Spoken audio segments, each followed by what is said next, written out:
Hey everyone, and welcome back to our channel. When you hear Trojan War, what comes to mind? A giant wooden horse, the face that launched 1,000 ships. Brad Pitt in a leather skirt. For centuries, the tale of Troy, a grand 10-year war fought over the beautiful Helen, has been one of the greatest stories ever told. It's a saga of gods, heroes, love, and betrayal, immortalized by the ancient Greek poet Homer in his epic, the Iliad. But here's the big question: how much of it is actually true? Did this legendary war really happen, or is it just a fantastic myth? Today, we're going to peel back the layers of legend and archaeology to uncover the truth about the Trojan War. Let's start with the story we all know. It begins at a wedding where Eris, the goddess of discord, throws a golden apple inscribed for the fairest. 3 goddesses, Hera, Athena, and Aphrodite, all claim it. They ask a mortal, Paris, a prince of Troy, to judge. Each offers him a bribe. Aphrodite promises him the most beautiful woman in the world, Helen, who unfortunately is already married to Menelaus, the king of Sparta. Paris gives the apple to Aphrodite, sails to Sparta, and, depending on which version you read, either abducts or elopes with Helen. Menelaus is, understandably, furious. He calls upon his brother, Agamemnon, the powerful king of Mycenae, to help him get his wife back. They rally a massive army of Greek heroes, including the nearly invincible Achilles and the clever Odysseus. They sail across the Aegean Sea to the mighty city of Troy, demanding Helen's return. When the Trojans refuse, a brutal 10-year siege begins. The Iliad focuses on just a few weeks in the final year of this war, highlighting the rage of Achilles and his feud with Agamemnon. The epic ends with the funeral of the great Trojan hero, Hector, but not with the end of the war itself. The most famous part of the story, the Trojan horse, isn't even in the Iliad. We hear about it later in Virgil's Aeneid and other sources. The Greeks, unable to breach Troy's massive walls, pretend to give up and sail away, leaving behind a giant wooden horse as a supposed offering to the gods. The Trojans, celebrating their victory, pull the horse into their city, but as we all know, it was a trap.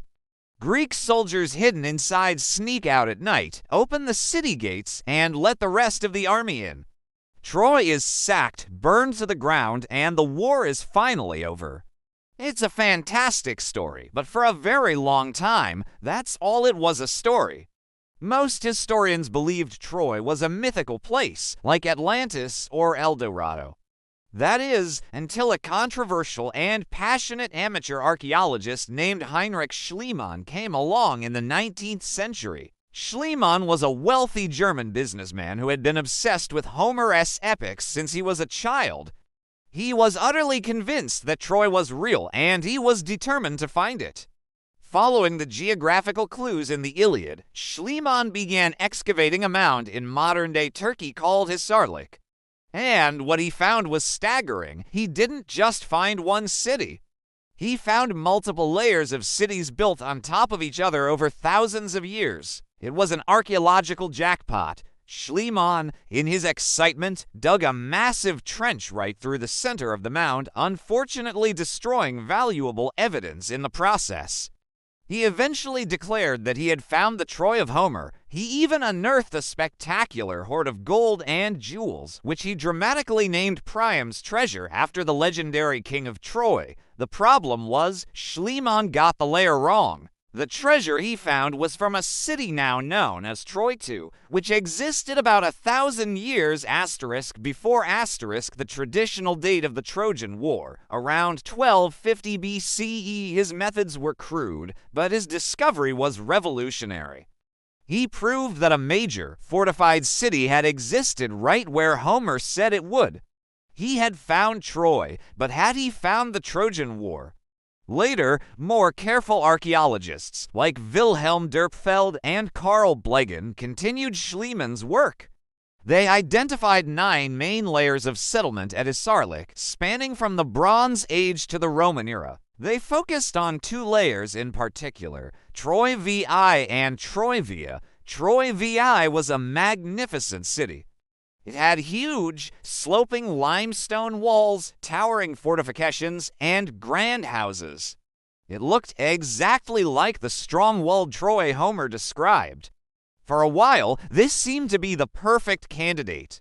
There's just one problem. Evidence suggests Troy VI was destroyed around 1275 BCE, not by an invading army, but by a massive earthquake. The walls show signs of seismic damage, not of a military siege. So, what about the next layer up, Troyvia? This city was built right on top of the ruins of Troy VI. It was different.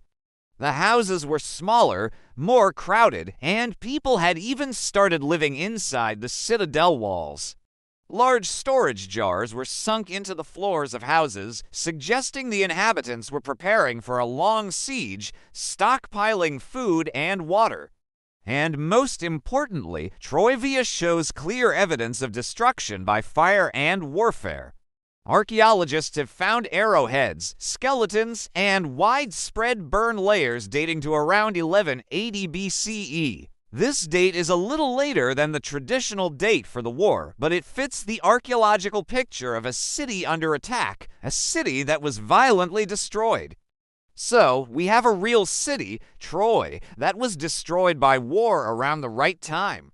But what about the other side, the Greeks, or the Achaeans, as Homer called them? Well, this period in Greece is known as the Mycenaean civilization.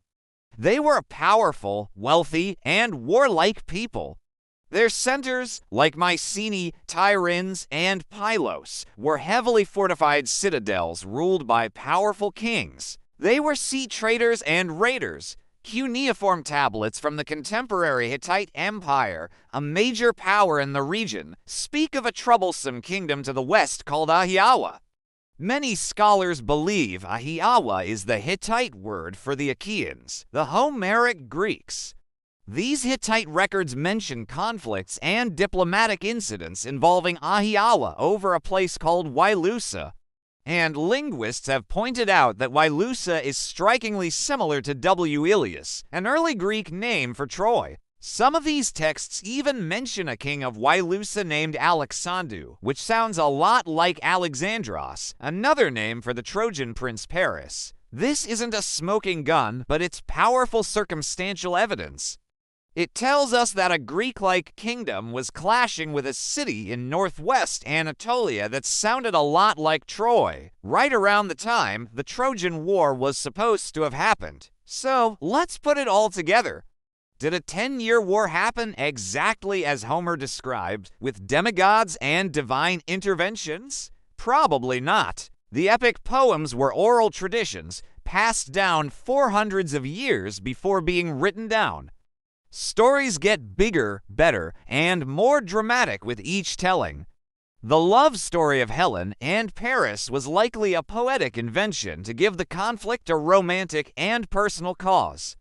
The Trojan horse was almost certainly a metaphor. Some scholars think it could represent an earthquake that damaged the walls. The god Poseidon was the god of both horses and earthquakes. Others suggest it could have been a new type of siege engine that the Trojans had never seen before, which looked something like a horse.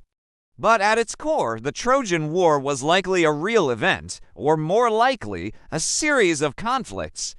The most plausible theory is that it was a trade war or a series of raiding expeditions. Troy's strategic location at the entrance to the Dardanelles Strait meant it controlled access to the rich trade routes of the Black Sea. The expanding Mycenaean Greeks would have seen Troy as a major rival, a bottleneck on their economic ambitions. A war to break Troy's control over this vital waterway makes a lot of economic and political sense. So, the truth about the Trojan War is a fascinating blend of history and myth. It wasn't about a beautiful queen, but it was likely a real clash of Bronze Age superpowers. It was a conflict remembered and embellished over centuries, evolving from a historical memory of raids and trade disputes into one of the most enduring and epic tales in human history. The story Homer tells us might not be literal history, but it captures the spirit of a real, violent, and transformative moment in the ancient world. What do you think? Do you believe the war was a historical fact, or is it pure poetry? Let me know your theories down in the comments. Thanks for watching, and if you enjoyed this journey into the past, don't forget to like, subscribe, and hit that notification bell for more deep dives into history and myth. See you next time!